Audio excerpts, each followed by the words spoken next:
رحم اللہ الفاتحہ. بسم اللہ الرحمن الرحیم.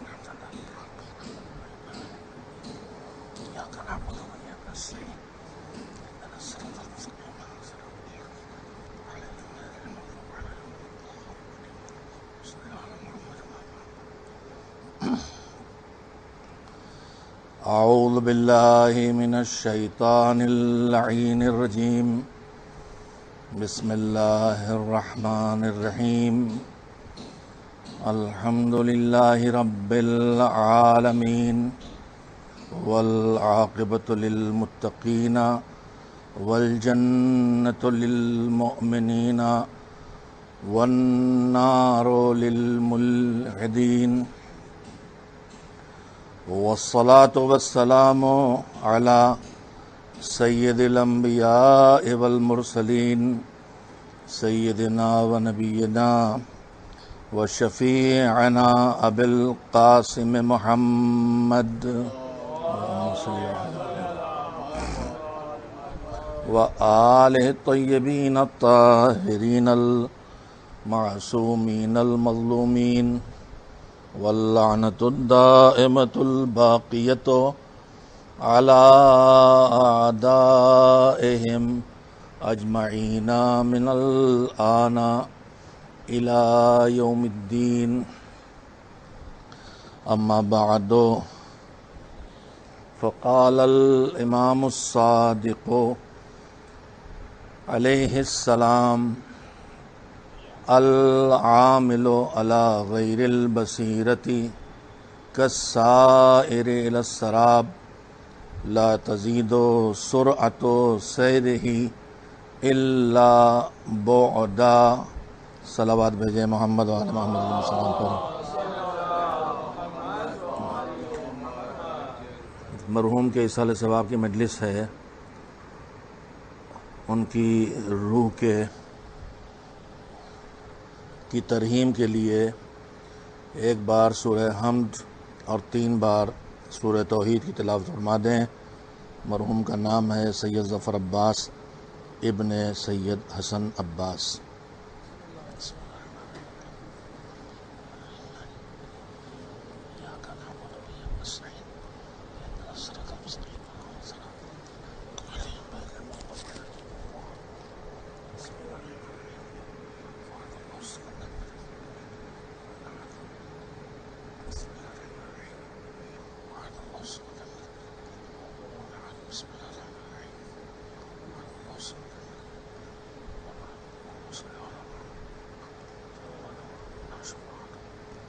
ایک بار صلوات بھیجیے محمد وعلی محمد علیہ السلام پر.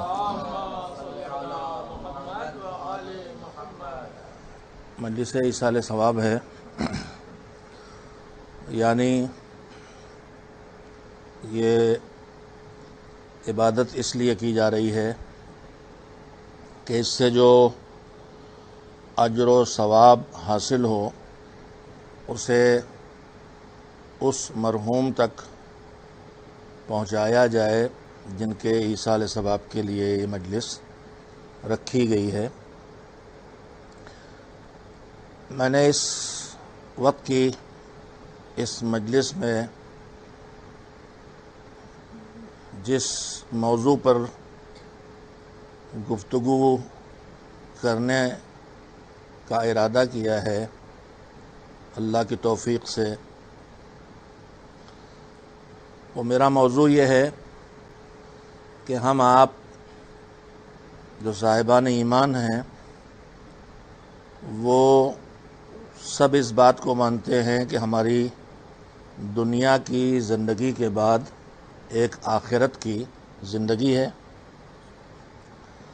اور یہ بھی جانتے ہیں کہ دنیا کی زندگی ختم ہونے والی ہے، لیکن آخرت کی زندگی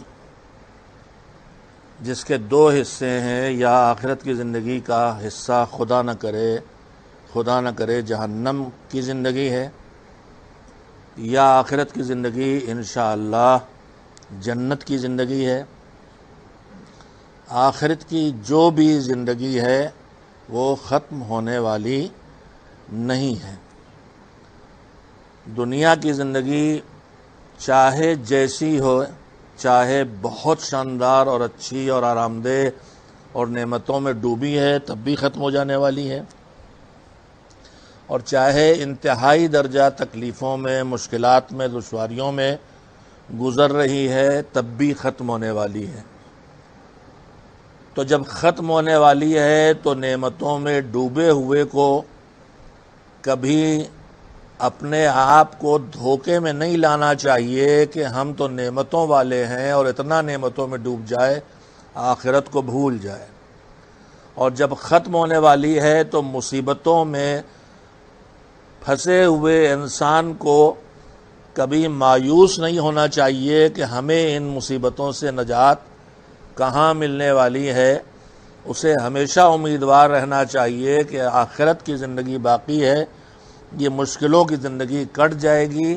اسے کوشش کرنا چاہیے کہ آخرت کی زندگی اگر دنیا کی بگڑ گئی ہے تو بگڑ گئی ہے، آخرت کی نہ بگڑنے پائے۔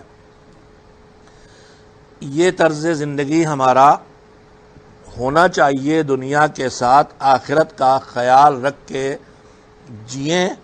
یہی ہمیں قرآن کی تعلیم بھی ہے، یہی ہمیں معصومین کی تعلیم بھی ہے۔ ہم آپ مومنین کی جو ہماری بستیاں ہیں اور لوگ ہیں، ہم میں ہر طرح کے لوگ ہیں۔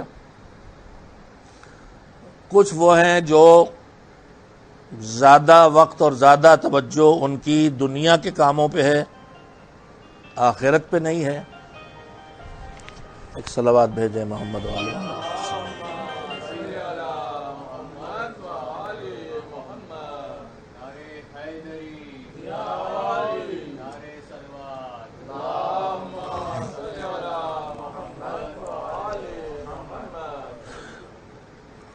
کچھ لوگ وہ ہیں کہ جو بس دنیا میں لگے ہیں، انہیں فکر آخرت ہے ہی نہیں۔ کچھ وہ ہیں جو نہیں ہیں شاید، اور نہ ان کو اللہ پسند کرتا ہے۔ ہو سکتے ہیں ایسے ہوں کہ جو صرف فکر آخرت میں لگے ہوں اور انہیں دنیا کی کوئی فکر نہ ہو۔ میں نے عرض کیا کہ ایسے لوگ شاید ہیں بھی نہیں، اور دین بھی اس بات کا قائل نہیں ہے کہ آپ بس آخرت کو میں لگ جائیں اور دنیا کو اجاڑ دیں۔ روایات میں یہ جملے موجود ہیں کہ وہ آدمی ہم سے نہیں ہے جو اپنی دنیا کو آخرت کے لیے بگاڑ دے، جیسے وہ آدمی بھی ہم سے نہیں ہے جو اپنی آخرت کو اپنی دنیا کے لیے بگاڑ دے اور کھو دے۔ عقلی لحاظ سے انسانوں کی قسمیں ہو سکتی ہیں صرف فکر دنیا والے، دوسری قسم صرف فکر آخرت والے، تیسری قسم فکر دنیا والے بھی اور فکر آخرت والے بھی۔ سارے انسانوں کی تین قسمیں ہو سکتی ہیں۔ تو یہ تین قسموں میں کون سی قسم اللہ کی پسند ہے؟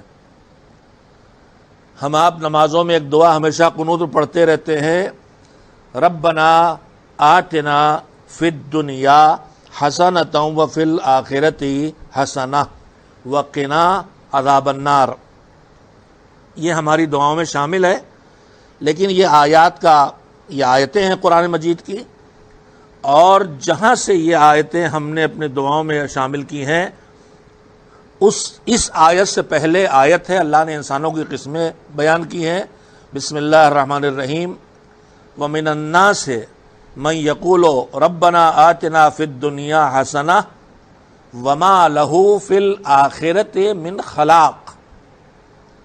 انسانوں میں کچھ لوگ ایسے ہیں کہ جو بس یہ کہتے ہیں، جن کی زبان کہے نہ کہے، جن کا عمل دن رات بتاتا ہے، 24 گھنٹے بس دنیا کے چکر میں لگے ہیں، کبھی روزی ہے، کبھی تعلقات نبھائے جا رہے ہیں، کبھی رسمیں ادا ہو رہی ہیں، کبھی بچے کی شادی کی فکر ہے، کبھی بیٹے کی رشتے کی فکر ہے، کبھی رشتہ داریاں نبھانے کی فکر ہے، کبھی سیاست میں جانا ہے، کبھی پیسہ یہاں لگانا ہے، کبھی وہاں انویسٹمنٹ کرنا۔ بس 24 گھنٹے صبح سے شام، شام سے صبح دنیا دنیا دنیا، دنیا کا پیسہ، دنیا کا مال، دنیا کی ضرورتیں، دنیا کی جائیدادیں، دنیا کے رشتے، اس کے آگے چاہے زبان سے وہ اصول دین 5 ہیں کہہ کے قیامت مانتا ہو، لیکن 24 گھنٹے میں آخرت کا کہیں اس کے عمل میں کوئی خانہ آتا ہی نہیں، بس دنیا۔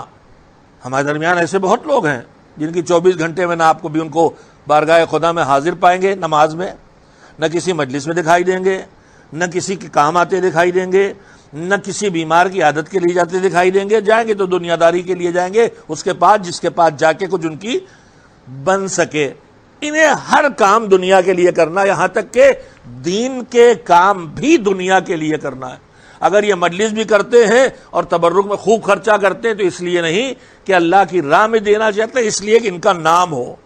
اگر یہ شب بیداری بھی کرتے ہیں اور اس میں لاکھوں لگاتے ہیں تو اس لیے نہیں کہ یازا کا ثواب ملے، اس لیے کر رہے ہیں کہ ان کے علاقے میں شہرت ہو جائے کہ بڑی زبردست شب بیداری ان کے ہاں ہوتی ہے۔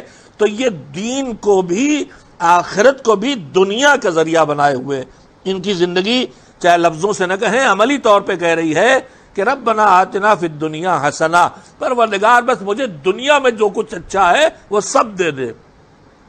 وما لہ فی الآخرۃ من خلاق، اور اس کی سوچ میں، اس کی باتوں میں، اس کے عمل میں کوئی فکر ہے ہی نہیں کہ اسے کچھ آخرت سے بھی چاہیے۔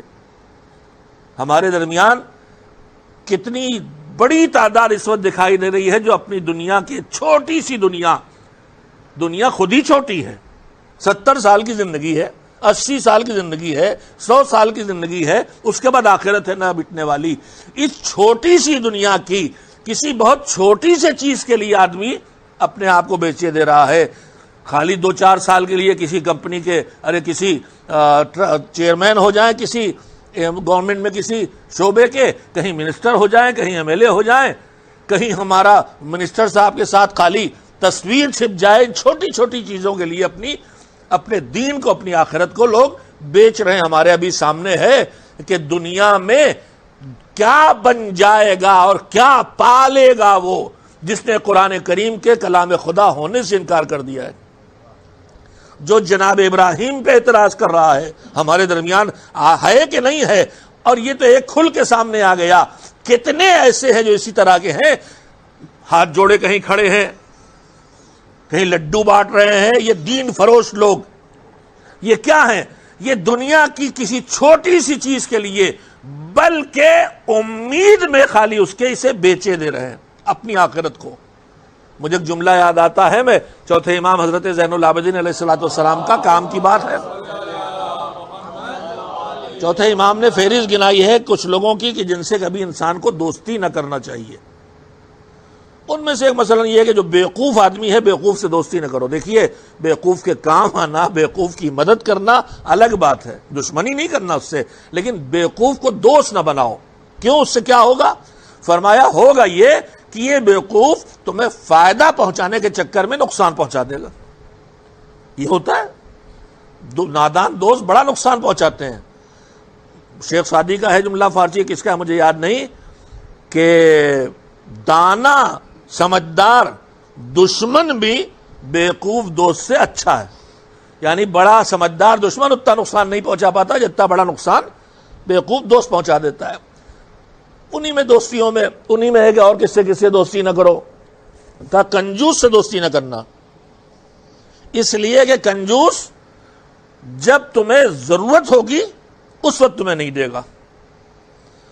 انہی میں ایک جملہ جس پر مجھے یہ روایت یاد آ گئی کہ کس سے دوستی نہ کرنا، کنجوس سے دوستی نہ کرنا، فاسق سے دوستی نہ کرنا۔ فاسق کون ہے؟ جو عادل نہ ہو۔ ہم سب مومنین کرام، ہم فاسق کا لفظ آنے کے بعد اپنی کیٹیگری سے باہر ڈھونڈنے جانتے ہیں فاسق کو، مگر فاسق نہ منافق کا ہے نام، نہ کافر کا ہے، نہ ملحد کا، نہ فاسق منکر خدا کا نام ہے۔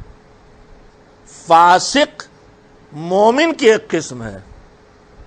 مومن جب اپنے ایمان کے تقاضوں پر عمل کرے، اور جو مانے اسی کے مطابق زندگی بسر کرے اور گناہوں سے بڑے گناہوں کو کرے نہیں، چھوٹے ہو جائیں تو دہرائے نہیں، تو یہ مومن ہے عادل۔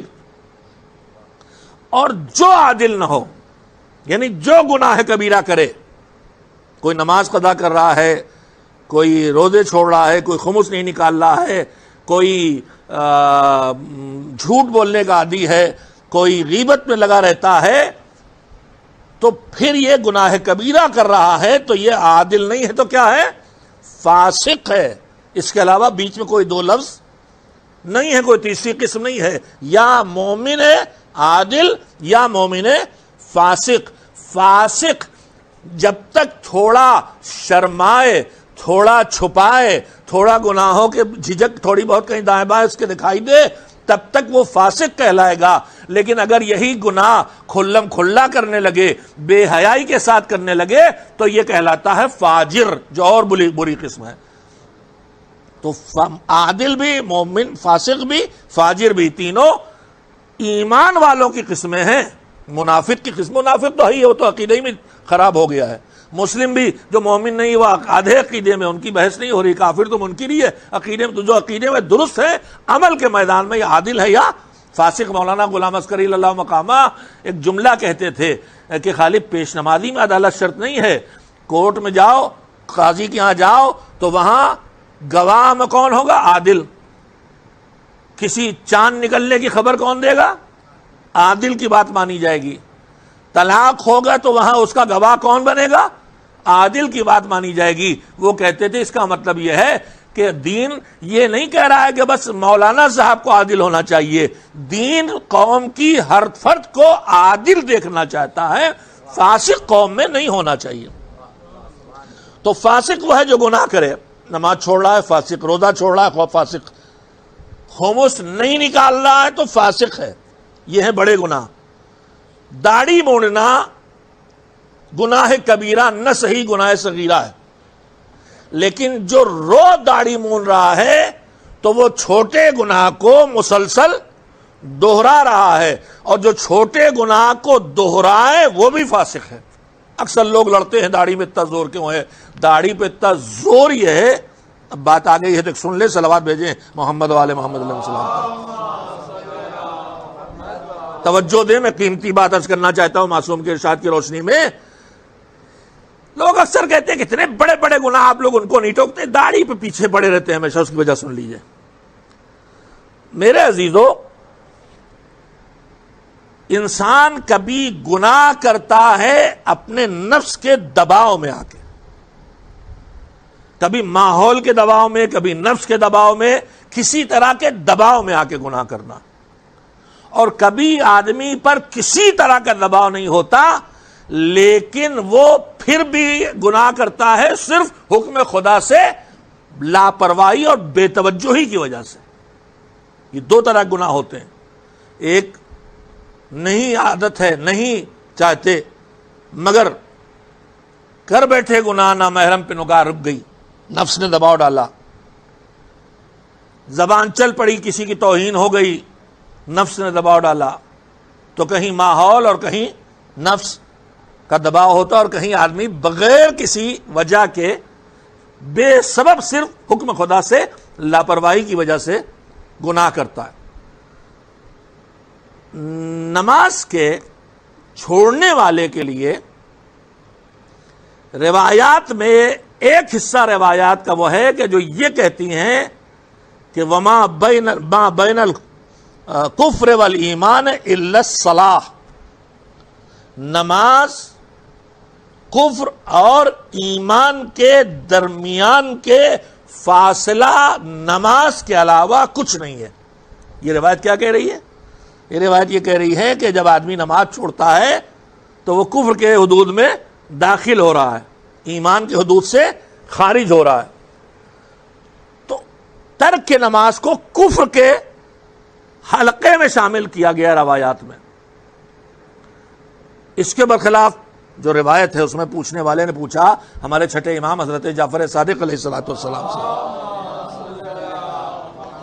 کہ مولا ایک بات سمجھ میں نہیں آتی ہے کہ نماز گناہ ہے، بڑا گناہ ہے، اور نماز کے چھوڑنے کو تو کفر کی حدوں میں شامل مانا گیا، چھوڑنے والوں کو کفر قرار دیا گیا اسے. لیکن زنا جو انتہائی گندا گناہ ہے، بدکاری انتہائی گندا گناہ ہے، زنا اور بدکاری کو کفر نہیں کہا گیا روایات میں. گناہ ہے، سزا ہے 70 کوڑوں سے لے کے قتل کیے جانے تک، الگ الگ حالات میں بدکاری کی سزا. لیکن اسے کافر نہیں کہا گیا. توجہ دیں اور جو امام نے بات فرمائی ہے اس تک ذہن کو پہنچائیں. امام نے فرمایا ان دونوں گناہوں میں فرق ہے. فرق یہ ہے کہ آدمی جو بدکاری کرتا ہے وہ نفس کے دباؤ میں آ کے کرتا ہے. اللہ سے سرکشی یا اللہ کی بات نہ ماننے کی طرف سے لاپرواہی نہیں ہوتی، نفس کے دباؤ میں گناہ کر بیٹھتا ہے. لیکن جو نماز چھوڑتا ہے، اس نماز کے چھوڑنے میں نفس کا کوئی دباؤ نہیں ہوتا، یہ صرف حکم خدا سے لاپرواہی کا نتیجہ ہوتا ہے.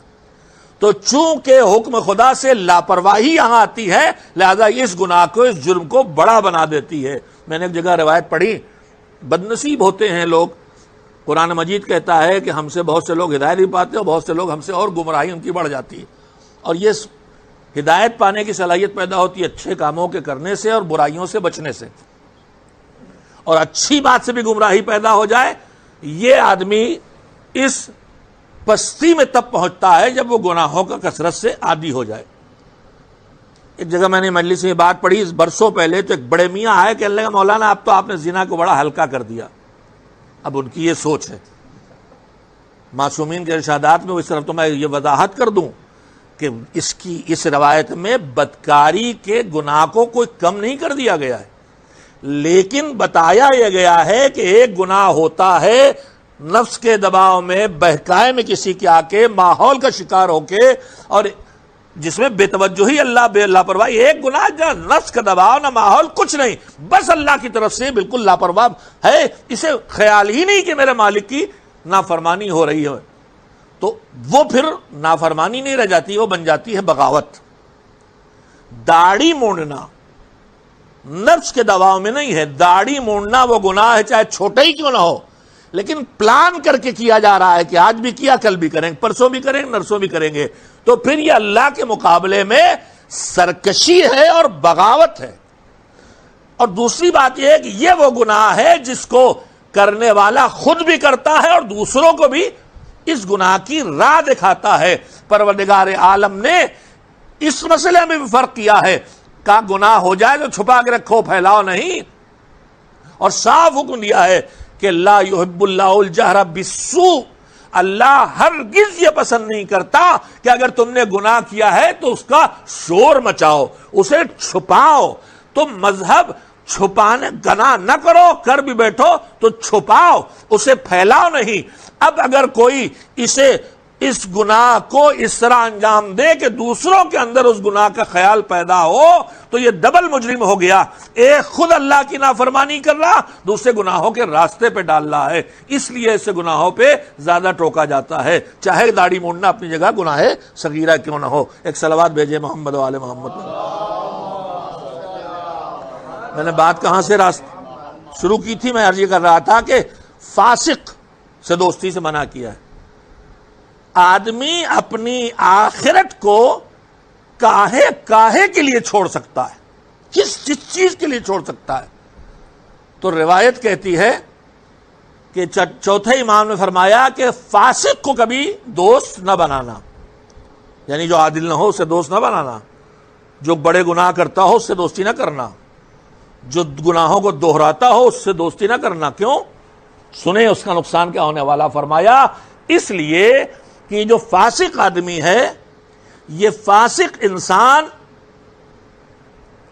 اپنی دنیا کے لیے کہ ایک لقمے کے لیے تمہیں بیچ دے گا.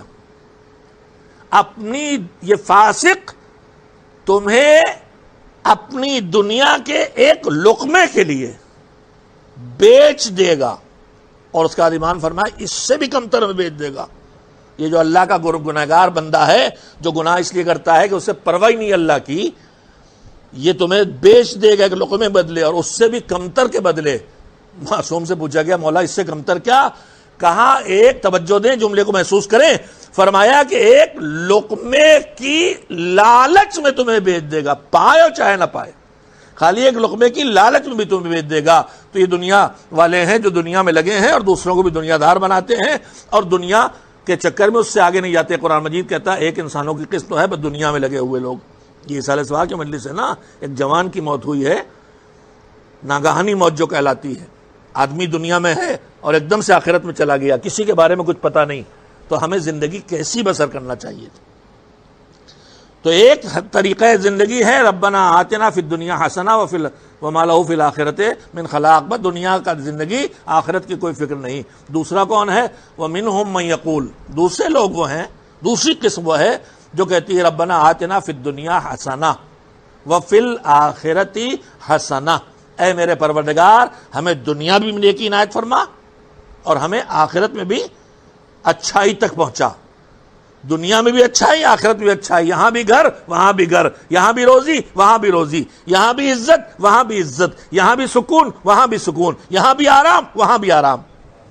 لیکن صرف اتنا نہیں، اس کے بعد ایک جملہ بڑھتا ہے جس کے لیے میں نے آپ کا اتنا وقت لیا ادھر متوجہ کرنے کے لیے۔ میرے عزیزو دنیا میں اس طرح جیو کہ دنیا کی فکر بھی ہو آخرت کی بھی، دنیا میں بھی گھر بنانے کی فکر ہو آخرت کے گھر کی بھی، دنیا میں بھی روزی روٹی کی فکر ہو آخرت کی روزی کی فکر بھی ہو، یہ ہو، مگر کیا اتنا ہی کافی ہے؟ کہا نہیں، ایک کام اور، آخرت کی زندگی میں تمہیں دو چیزوں کا خیال رکھ کے جینا ہوگا۔ یہ سلیقہ زندگی قرآن کا دیا ہوا سلیقہ زندگی ہے کہ آخرت کی فکر لے کے جیو، پہلی بات، صرف دنیا کے لیے مت جیو، یہ پہلی بات۔ اس کے بعد دوسری بات یہ کہ فکر آخرت میں خالی جنت کے لیے جو کچھ ہے وہی نہ کرنا، آخرت کے دو حصے اور تمہیں دو کام کرنا ہے، ایک جنت تک پہنچنا ہے اور ایک جہنم سے بچانا ہے۔ آخرت کے لیے جینا تو اس طرح جینا کہ جہنم سے بچتے بھی رہو اور جنت کے لیے کام کرتے بھی رہو۔ میں صراحت سے کہہ دینا چاہتا ہوں، میں نے جو حدیث پڑھی وہ ہمارے چھٹے امام حضرت جعفر صادق علیہ السلام کا جملہ ہے کہ وہ آدمی جو عمل کے میدان میں آ گیا ہے، دینداری کی راہ پہ چل رہا، قرآن بھی پڑھتا، نماز بھی پڑھتا، روزے بھی رکھے، مجلس بھی کر رہا، خیرات بھی کر رہا، نظر و نیاز و فاتحہ سب کچھ کر رہا، اس طرح کام کر رہا، لیکن ایک کوتاہی اس سے ہوتی ہے، ان کاموں کے انجام دینے میں سمجھداری نہیں پائی جاتی اس کے ہاں، شعور نہیں پایا جاتا اس کے ہاں، بصیرت نہیں پائی جاتی اس کے ہاں۔ کیا مطلب؟ وہ یہ نہیں طے کرتا کہ مجھے اس وقت کیا کرنا چاہیے، کبھی ایک رخ پہ لگ گیا کبھی دوسرے رخ پہ لگ گیا۔ دین کے اچھے کاموں کا کرنا صرف مسئلہ نہیں ہے، مسئلہ یہ بھی ہے کہ ہمیں کیا کون سا کام کب کرنا ہے۔ ہم سے جو نیک انسانوں سے جو نیکی کی راہ پہ چلنے لوگوں سے غلطیاں ہوتی ہیں، ان میں سے ایک بڑی غلطی یہی ہے کہ ہمارے کاموں میں دین تو ہوتا ہے، دینداری کی وجہ سے ہم اچھے کام بھی کرتے ہیں، لیکن کب کون سا کام کرنے کا وقت ہے اس پر ہماری توجہ نہیں ہوتی۔ امام نے فرمایا کہ جو بغیر دینی سمجھ کے خالی چل پڑا کرنے کے لیے، یہاں سے وہ تعویذ ملا وہ پہن لیا، وہاں سے وہ گنڈا ملا وہ باندھ لیا، وہاں سے وہ دعا ملی وہ پڑھ ڈالی، وہاں سے وہ عمل واٹس ایپ پہ دکھائی دیا وہ کر ڈالا، وہاں سے وہ منت چلی وہ کر ڈالی، کسی نے کہیں دری میں جا کے منت کے لیے تالے ڈالے یہ بھی ڈالنے لگے، کسی نے دھاگے باندھے یہ بھی باندھنے لگے، کسی نے چڑھاوا چڑھایا یہ بھی چڑھانے لگے، یہ دیکھے بغیر کہ یہ کام مذہب نے ہمیں پہنچایا ہے یا ناسمجھ لوگوں نے یا چالاک دین کے دشمنوں نے یا ناسمجھ دینداروں نے ان چیزوں کو پھیلایا ہے، یعنی اسے یہی پتہ نہ چلے کہ حکم دین کیا ہے اور ہماری رسمیں کیا ہیں، اللہ کیا کہہ رہا ہے اور یہ سماج کی ایجاد ہے کہ اللہ کا حکم ہے، اتنا نہ سمجھ ہو اس طرح سے کرے۔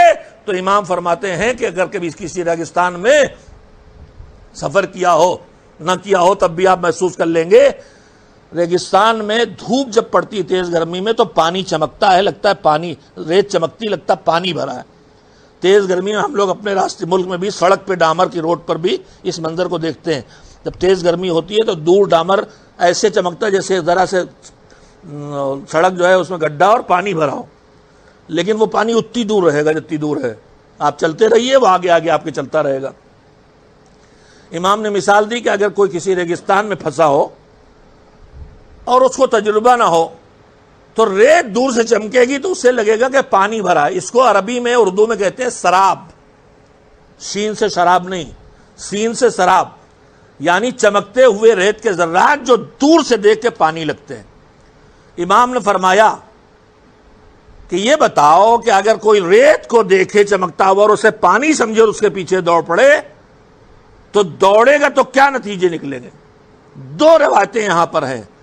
ایک کا جملہ یہ ہے کہ العامل علی غیر البصیرہ، بغیر دینی سمجھ کے، بغیر دینی شعور کے، بغیر یہ دیکھے کہ یہ دین ہے کہ رسم و رواج ہے، بغیر یہ دیکھے کہ یہ مستحب کام ہے یا واجب ہے، واجب چھوڑے چلے جا رہے ہیں، مستحب کیے چلے جا رہے ہیں۔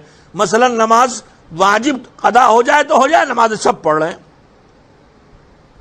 قربانی کا بکرا ضرور کاٹیں گے، خمس نہیں نکالیں گے۔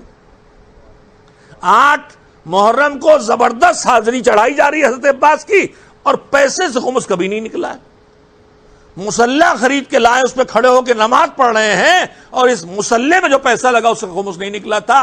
یہ سب بے شعور دینداری ہے، یہ سب کی سب بے شعور دینداری ہے کہ جہاں دین کی راہ پر چلنے والا ناسمجھی سے چل رہا ہے کہ اس وقت کی میری ڈیوٹی کیا ہے، اس وقت کا میرا فریضہ کیا ہے۔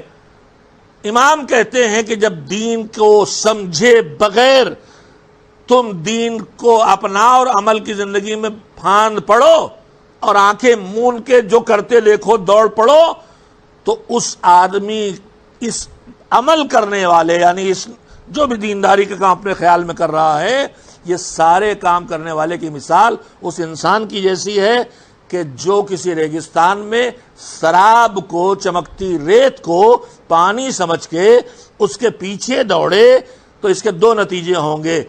جتنا اس پانی کے پیچھے چلے گا، لا تزید سرعت سیرہ الا بعدا، جتنا تیز ادھر دوڑے گا منزل سے دور ہوگا۔ اور دوسری بات کیا ہوگی؟ دوسری روایت ہے کہ لا تزید سرعت سیرہ الا عطشا، جتنا سراب کو پانی سمجھ کے اس کے پانے کے لیے دوڑے گا اتنا ہی اس کی پیاس بڑھے گی۔ امام نے فرمایا کہ جو رسم و رواج ہے دین نہیں ہے، جو تمہاری عادتیں ہیں اور دین نہیں ہے، جو تمہارے خاندان کے چلن ہے اور دین نہیں، اگر تم انہیں دین سمجھ کے کر رہے ہو تو یہ دین کی راہ پہ اپنے خیال میں چل رہے ہو، مگر اس کے علاوہ کچھ نہیں حاصل ہوگا کہ اپنی منزل سے بھی دور ہوگے اور تمہاری تشنگی بھی بڑھتی چلی جائے گی۔ دنیا کی زندگی کا سلیقہ میں عرض کر رہا تھا، ایک خالی دنیا میں جینا، اس کی بات ختم ہو گئی۔ دوسری قسم بنتی ہے کہ خالی آخرت کے لیے جینا، وہ مذہب کو پسند نہیں اور اس کو نہ کوئی ہمیں اس کے لیے کچھ کہنے کی ضرورت ہے، جب ایسے کوئی پاگل دکھائی دیں گے تو دیکھا جائے گا۔ تیسری قسم ہے دنیا اور آخرت دونوں کا خیال رکھ کے جینا، جو ہم صاحبان ایمان کی زندگی کا طریقہ ہونا چاہیے، کہ نہ دنیا کو آخرت کے چکر میں چھوڑا جائے اور نہ آخرت کو دنیا کے چکر میں چھوڑا جائے۔ لیکن ہم سے جو فکر آخرت ہمارے ذہنوں میں ہے، اگر نماز پڑھتے ہیں، اگر روزہ رکھ رہے ہیں، اگر مجلسیں کر رہے ہیں، اس کے مطلب فکر آخرت ہے۔ ہم سے جو بے شعوری ہو رہی ہے، جو بغیر بصیرت کے ہم کر رہے ہیں، ان میں سے 2-3 چیزیں میں جلدی جلدی آپ کو سنانا چاہتا تھا، اب شاید وہ بھی سب نہ سنا سکوں۔ ان میں سے پہلی چیز یہ ہے کہ فکر آخرت جب ہمارے ذہنوں میں آتی ہے تو ہم نیکیوں کی راہ پہ آتے ہیں تاکہ جنت مل جائے، اور جب جنت کے چکر میں پڑتے ہیں تو واجب سے زیادہ آسانی سے جنت ہمیں سنت اور مستحب میں دکھائی دیتی ہے۔ ہر جگہ مستحب کا ثواب واجب سے زیادہ ہوتا ہے۔ مثلا حج میں جتنا بھی ثواب اللہ نے رکھا ہے، اب وہی آدمی جب زیارت سید الشہداء کے لیے جاتا ہے تو روایات کہتی ہے کہ حسین کی ایک زیارت میں 70 حجوں کا ثواب ہے۔ تو ہم دوڑ پڑتے ہیں کہ بھئی آپ چلو ایک زیارت کریں، 70 حجوں کا ثواب ملے گا۔ ہم پڑھتے ہیں کہ صدقے میں اتنا زیادہ ثواب ہے، صدقے کی راہ پہ آ جاتے ہیں اور واجب خمس اس سے نہیں نکالتے۔ ہم دیکھتے ہیں قربانی میں اتنے فائدے ہیں، تو قربانی کے لیے دوڑ پڑتے ہیں اور ہمارے اسی پیسے میں خمس واجب رہ جاتا ہے۔ تو اللہ نے مستحب میں واجب سے زیادہ ثواب رکھا ہے، میں یہ مثال بارہا دوہرا چکا ہوں، پھر دہراتا ہوں کہ مستحب میں واجب سے جواب زیادہ کیوں رکھا ہے۔ خطیب اعظم مولانا غلام عسکری اللہ مقامہ سے بہتر اس بات کو کسی نے واضح نہیں کیا۔ انہوں ایک مثال دیتے تھے کہ ایک فیکٹری میں کام کرتے ہیں، روزانہ 8 گھنٹے کی ڈیوٹی ہے اور مجھے فی گھنٹہ 50 روپے ملتے ہیں۔ ہم کام کر رہے ہیں، ایک بار فیکٹری میں بہت کام آ گیا اور کہا کہ آپ لوگوں کو اوور ٹائم کرنا ہے۔ ہم نے کہا اوور ٹائم کیا ہوتا ہے؟ کہ اوور ٹائم 8 گھنٹے کی ڈیوٹی کے بعد تم کو اور کام کرو گے اور اوور ٹائم میں ہم تمہیں ڈیوٹی میں جتنا دیتے ہیں اس کا ڈبل دیں گے۔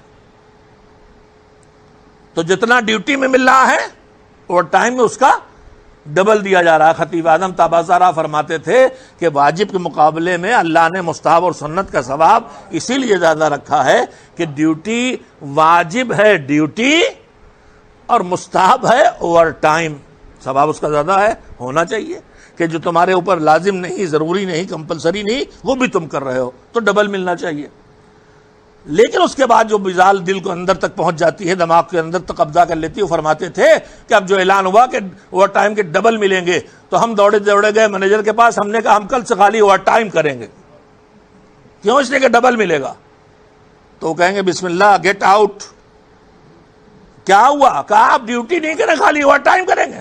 کہا ہاں۔ کہا یہ نہیں ہونے والا، اوور ٹائم کرنے کا حق اسی کا بنے گا جو ڈیوٹی کر لے۔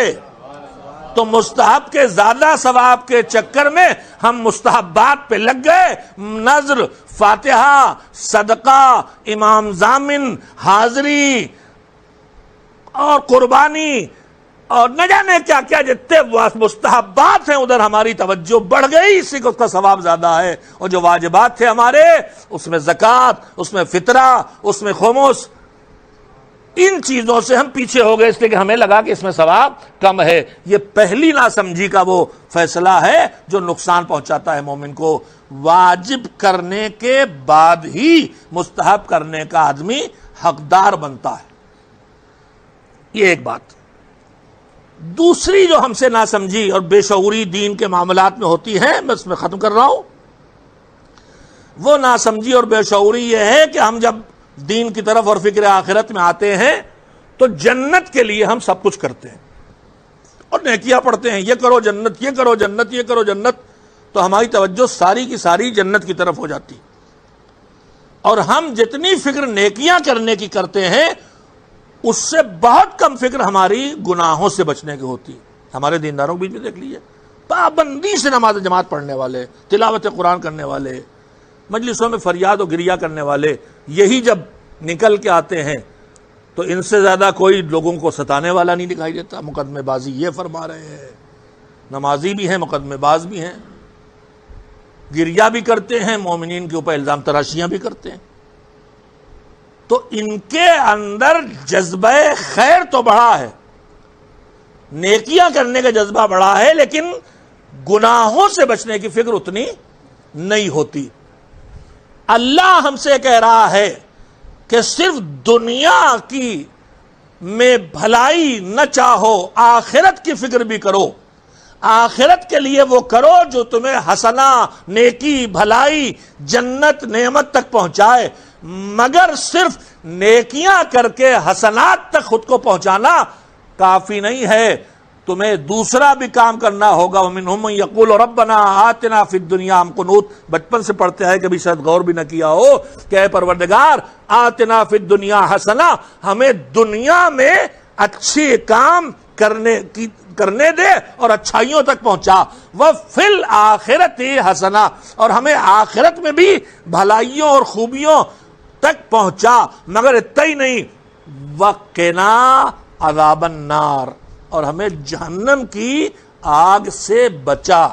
یعنی اب ہمیں دنیا میں جینا اس طرح ہے کہ فکر آخرت لے کے جئیں، اور فکر آخرت کے 2 پارٹ بنتے ہیں، ایک ہے نیکیاں کر کے جنت کے لائق خود کو بنانا، اور دوسرا ہے گناہوں سے بچ کے اپنے آپ کو جہنم سے باہر لے آنے بھر خیال کرنا۔ یہ ہے وہ طرز حیات جو مذہب ہم سے چاہتا ہے، جس کے بعد دنیا بھی کامیاب ہونے والی ہے اور آخرت بھی کامیاب ہونے والی ہے۔ ایک صلوات مل جل کے بھیجیں، محمد و آل محمد علیہ السلام۔ ایک اس سے بہتر صلوات بھیج دیں محمد و آل محمد علیہ السلام پر۔ باتیں کچھ اور بھی ذہن میں تھی لیکن اب اس سے زیادہ ضرورت نہیں ہے ایک ساتھ باتیں پیش کرنے کی. میں نے عرض کیا ہے کہ اچھی نیک زندگی دنیا اور آخرت کی بسر کرنے کے لیے صرف نیکی کرنا کافی نہیں ہے، گناہوں سے بچنا اہم ترین چیز ہے. ہماری نگاہ میں گناہوں سے بچنے کی اتنی حیثیت نہیں جتنی نیکی کی ہے، مگر یہ اس سے کچھ کمتر نہیں. میں پھر خطیب اعظم مولانا غلام اصغری اللہ عنہ کا جملہ سناؤں. ہم آپ بچپن سے پڑھتے ہیں کہ ہمارے جو حاجی اور رہبر ہیں وہ سب کے سب معصوم ہیں، نبی، رسول اور ائمہ طاہرین، اور ان کے علاوہ جناب مریم معصومہ ہیں اور حضرت فاطمۃ الزہرا سلام اللہ علیہا معصومہ ہیں. ہم پڑھتے ہیں معصوم کسے کہتے ہیں؟ بچپن سے مجلسوں میں سنتے آ رہے ہیں.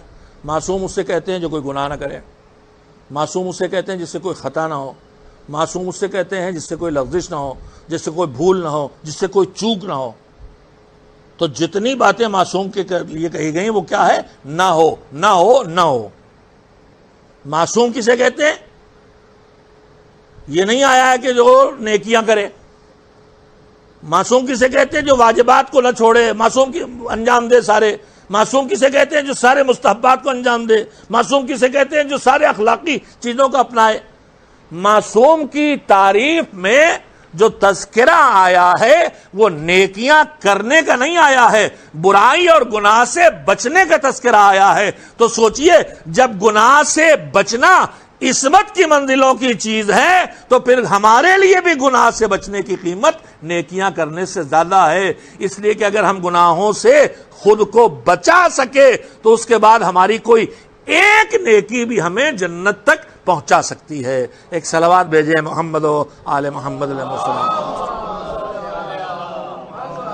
اور پھر گناہوں سے بچنا اس لیے بھی ضروری ہے کہ میں بس روایت کے سہارے مختصر وقت میں بات کو کہہ رہا ہوں. ہم نیکی کرتے ہیں تو کیوں؟ کچھ پانے کے لیے. کیا ملے گا؟ اجر. کیا ملے گا؟ ثواب. کیا ملے گی؟ جنت. کیا ملے گا؟ کوثر. یہی سب چاہیے نا جس کے لیے کر رہے ہیں جو کچھ بھی کر رہے ہیں. یہ ان کی چیزیں کے لیے تو یہ ملے گا ہمیں جو اجر، جو ثواب. کتنا 10 گنا، کتنا 70 گنا، کتنا 70,000 گنا.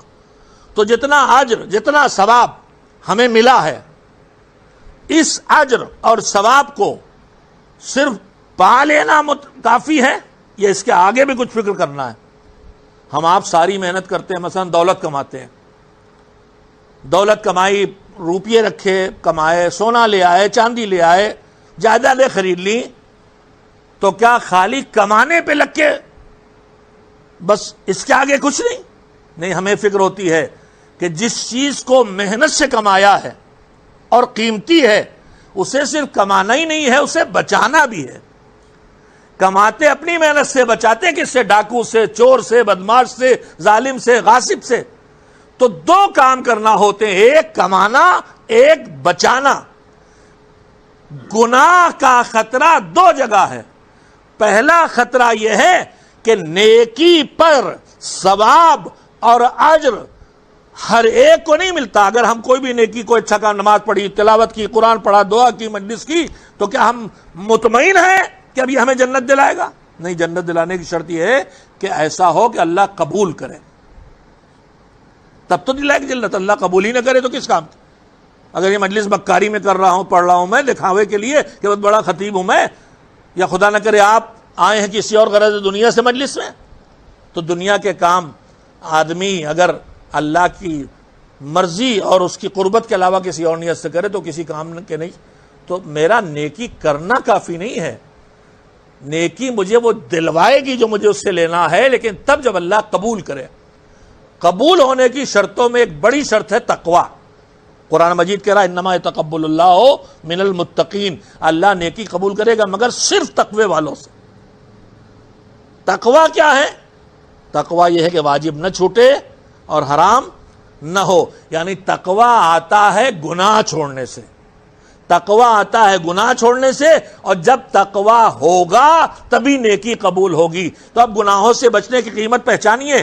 پہلے مرحلے میں نیکیوں پر اجر ملنے کے لیے قبول ہونا ضروری ہے، اور قبول ہونے کے لیے اللہ کی طرف سے ہمارے اندر تقوی پیدا ہونا ضروری ہے. اور تقوی کس چیز کا نام ہے؟ واجب نہ چھوٹے اور حرام نہ ہو، دونوں کام گناہ ہیں. تو گناہ سے بچنا نیکی قبول ہو کر اجر دلانے کے لیے بھی ضروری ہے، اور اس کے بعد گناہ سے بچنا ملے ہوئے اجر کو بچانے کے لیے بھی ضروری ہے۔ ہمارے چھٹے امام نے فرمایا کہ جو آدمی گھر بنائے دھیرے دھیرے بنائے، جیسے ہم لوگ کرتے ہیں، اکثر تھوڑے پیسے آئے تو اینٹیں لا کے تھوڑی بنیادیں بھر دی، پھر پیسے ملے دیواریں کھڑی کی، پھر پیسے ملے چھت ڈالی، پھر پیسے ملے پلاسٹر کیا، پھر پیسے ملے باقی کام کیے۔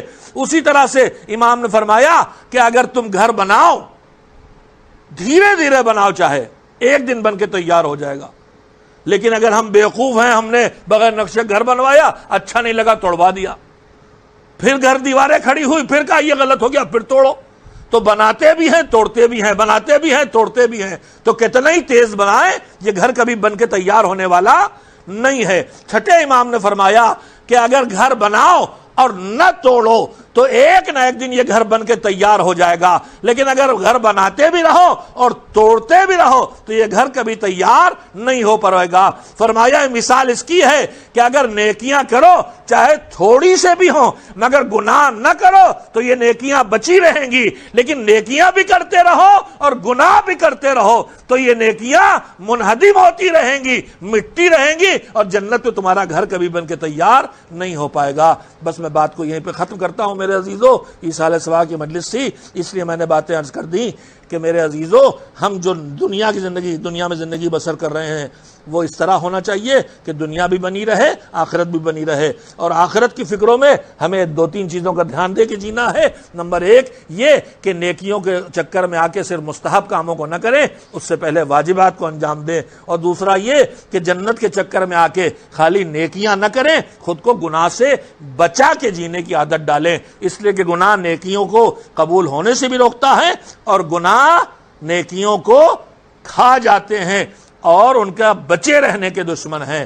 یہ روش آخرت کے لیے جینے کی اور فکر آخرت لے کے جینے کی، یہی روش کربلا والوں کی تھی۔ وہ دنیا اور آخرت کے درمیان توازن کرنا جانتے تھے، انہیں پتا تھا کہ دنیا اور آخرت دونوں کو بچا کے چلنا ہے، لیکن کبھی کبھی وہ وقت آتا ہے، سرور کائنات حضرت محمد مصطفیٰ صلی اللہ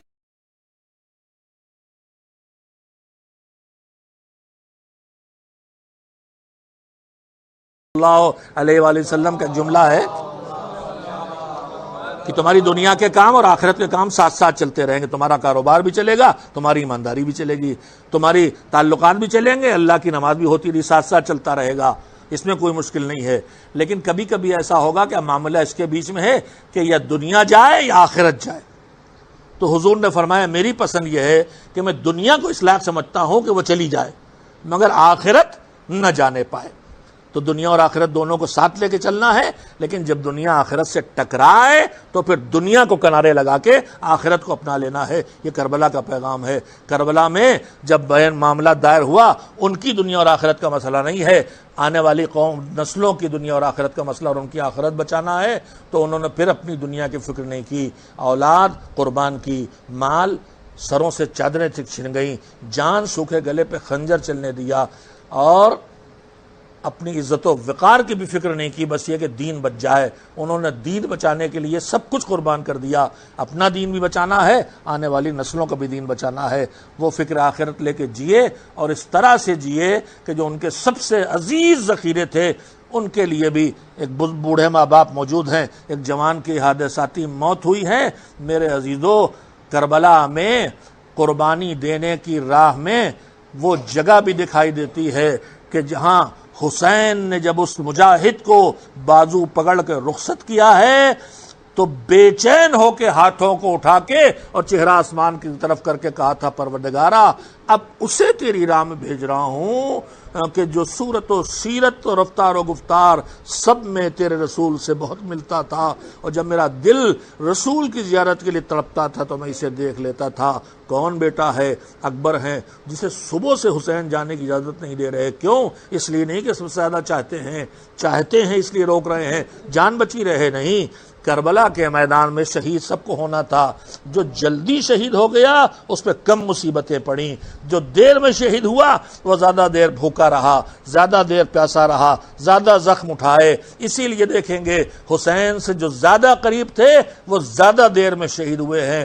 انصار پہلے شہید ہوئے تاکہ جلدی سے ان کی پیاس بجھے، جلدی سے نعمتوں جائیں، جلدی سے جام کوثر ملے۔ لیکن اس کے بعد اب جو گھر والوں کی شہادت شروع ہوئی تو جو ذرا دور کے رشتہ دار ہوں پہلے گئے ہیں، جو بالکل نزدیک ترین ہیں وہ آخری ہیں۔ اور ان میں کون ہے؟ ایک وہ بیٹا ہے جو گھوڑے پہ بیٹھ کے جانے لائق ہے، اور ایک وہ بیٹا ہے جسے گود میں لے کے پہنچانا پڑے گا۔ قلب جگر گوشہ رسول علی اکبر ہیں، اور جگر گوشہ حسین علی اصغر ہیں۔ بیٹے کو رخصت کیا اس طرح نہیں، جب اجازت لینے آیا قاسم کے لاش کے ٹکڑے اٹھ جانے کے بعد کہا بیٹا اب جاؤ گے جاؤ، مگر ذرا کہ پھوپھی اماں سے تو اجازت لے لو۔ اندر آئے پھوپھی اماں جنگ جان میں دانا ہے، کہا بیٹا اسی دن کے لیے پالا؟ کہا پھوپھی اماں پھر ٹھیک ہے میں نہیں جاؤں گا، پھر بابا جائیں گے شہید ہونے کے لیے۔ کہا میرا سب سے عزیز سرمایہ ہے اسے بھی لگا لوں گا، لیکن جو میرا بھائی جو میرا امام ہے وہ زندہ و سلامت رہے۔ اپنی گود کے پالے کو خود رخصت کیا، جا بیٹا خدا حافظ۔ اکبر اجازت لے کے نکلے، مگر جو نکلے تو کبھی پردہ اٹھایا نکلنا چاہا، پھر پردہ گر گیا، پھر اٹھایا پھر نکلنا چاہا، پھر پردہ گر گیا۔ ہم نے مناظر دیکھے ہیں کہ جب گھروں سے جنازے نکلتے ہیں تو سب سے دشوار وقت جنازہ نکلنے کا ہوتا ہے۔ گھروں کے اندر کمزور عورتیں اور بزرگ عورتیں رہ جاتی ہیں، وہ وہیں سے تڑپ تڑپ کے رخصت کرتی ہیں، مرد باہر سے کاندھا دیتے ہیں۔ روایت کہتی ہے کہ اکبر ایسے نکلے خیمے سے جیسے بھرے گھر سے جنازہ نکلتا ہے، اور پردہ اٹھتا تھا گر جاتا تھا۔ کیوں؟ کبھی اکبر نے پردہ اٹھایا تو ایک مرتبہ پھر بھی آگے بڑھی، ایک بار اور میرے کلیجے سے لگ جا بیٹا۔ کبھی پردہ اٹھا کے بڑھے، پھر ام کلثوم آگے بڑھی، ایک بار اور سکون دل بن جا بیٹا۔ کبھی پھر قدم اٹھایا تو پیروں میں ننھی بہن لپٹی ہے، بھیا ایک بار اور سینے سے کلیجے سے لگا لو بھیا۔ اکبر رخصت ہو کے نکلے، بابا سب سے اجازت مل گئی، بازو پکڑ کے سوار کیا، گھوڑے پہ بیٹھے، دوڑایا، آواز ایسی لگی جیسے کو ٹھوکر کھا کے گرے، مڑ کے دیکھا تو بوڑھا باپ زمین سے خاک جھاڑ کے اٹھ رہا ہے۔ بابا یہ زحمت کیوں؟ کہا بیٹا تم نہیں محسوس کر سکتے، بھائی اتنا کرو جب تک دکھائی دوں، مڑ مڑ کے اپنا چہرہ دکھاتے رہنا۔ اکبر آئے، لڑے، واپس آئے تاکہ دنیا کو بتا دیں کہ حسین کتنے پیاسے ہیں۔ اکبر نے کہا بابا بہت پیاس لگی، تھوڑا سے پانی مل جائے۔ کہا بیٹا پانی تو نہیں ہے، میرے دہن میں اپنی زبان رکھ دے۔ اکبر کو پتا ہے میرا بابا پیاسا، مگر دنیا کیسے جانے۔ زبان رکھی، باہر نکالی، ارے بابا تمہارے منہ میں تو کانٹے پڑے ہیں، تم تو مجھ سے زیادہ پیاسے ہو۔ کہا جا بیٹا، جب دادا جامع کوثر سے راب کریں گے۔ آئے، حملہ کیا، ظالم چاروں طرف سے حملہ کر رہے ہیں، مگر علی کا لخت جگر قابو میں نہیں آتا۔ ایک بار سازش تیار ہوئی، ایک جھاڑی کے پیچھے ایک ظالم چھپ گیا، ادھر سے سپاہ نے حملہ کیا، اکبر پوری تیزی سے گھوڑے کو دوڑاتے ہوئے لشکر پہ ٹوٹ پڑے۔ ظالم نے جھاڑی سے چھپ کے نیزہ بھرپور طاقت سے پھینکا، ادھر سے جاتا ہوا نیزہ، ادھر سے آتے ہوئے اکبر، گھوڑے پر اکبر، کلیجے میں نیزہ اتر گیا، پسلیوں کو توڑ کے جا کے پھنس گیا۔ ظالم نے جو نیزہ کھینچا تو پسلیوں میں نیزے کی نہیں پھنس کے ٹوٹ گئی۔ ارے اس کرب کو ہم کہاں محسوس کر سکتے ہیں؟ جھٹکے سے نیزے کو کھینچ لیا۔ اکبر زمین کی طرف آئے، مگر گھوڑے کے گلے میں باہیں ڈال کے آواز دی مجھے خیمے تک پہنچا دے، میرے بابا کو دوڑ کے آنے کی ضرورت نہ پڑے۔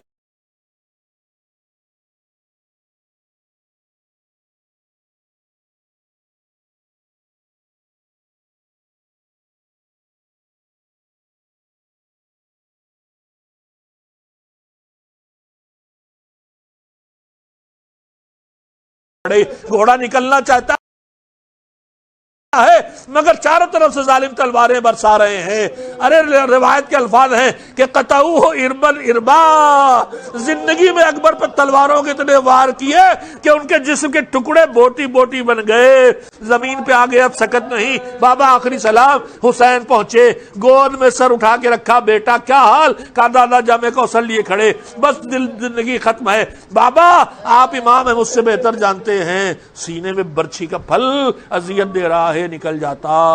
حسین نے بوڑھے باپ نے امتحان دیا، کلیجے سے یا علی کہہ کے برچھی کھینچی، کلیجہ ساتھ نکلا، دم توڑا باپ کی گود میں، لاش اٹھائی، ٹکڑے جسم نہ سمیٹ سکے۔ آؤ بچوں آ کے اپنے جوان بھیا کی لاش لے چلو۔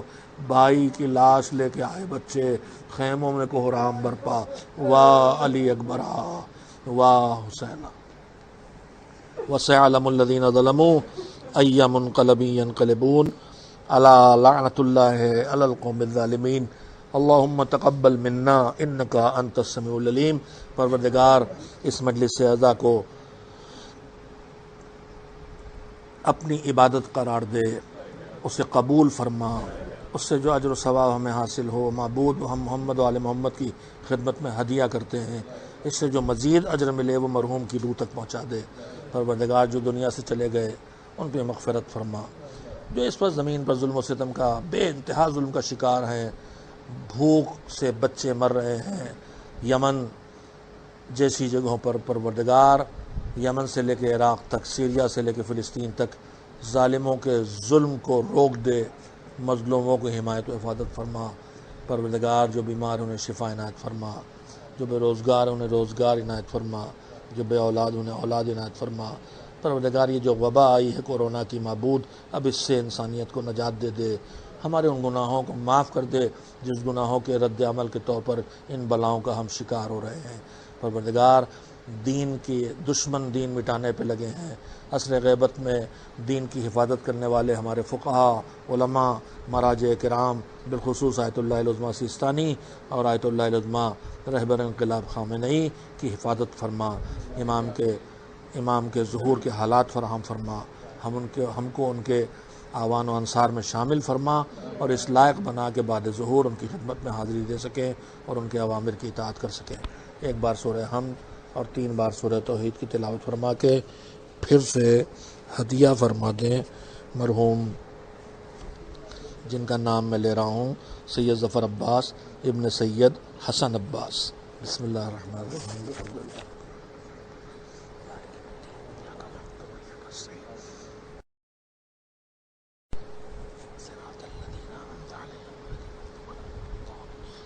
بسم اللہ الرحمن الرحیم۔ بسم اللہ الرحمن الرحیم۔ بسم اللہ الرحمن الرحیم۔ اللہم صلی علی محمد وعلی محمد وعجل فرج